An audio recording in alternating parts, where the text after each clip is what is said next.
I think the first time I met Gauri was for the play Rural Fantasy in the year 2006. It was my first association with JustUs Repertory as well.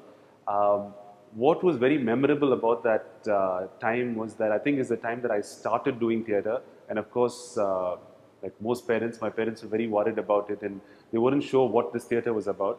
But I think for them, something changed the day that they came and watched the show, because they saw, the scale at which it was done. It was at Museum Theatre. They saw so many interesting people there, and they felt, theatre wasn't so bad, and you could probably meet very interesting people, and there was some growth that was possible in that space. So I think it'll always be indebted to Gauri for the same. I also remember very cutely she gave all of us these little handwritten notes, because we were real pain, most of us, but she put up with all of us. And it was a very nice gesture at the end of that show.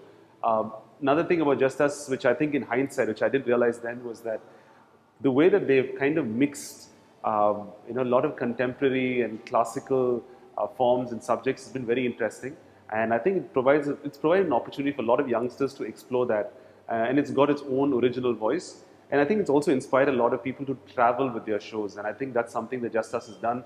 They've had shows across the country, in Germany, in different places. And it's one of those things as a performer that you want to do.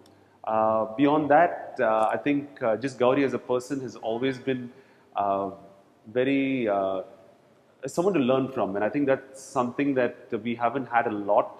I mean, at least you got to go seek it, but she's always around. She's always willing to help, and my best wishes to Just Us for their 10 years, and thank you so much for what you've done for us. Thanks.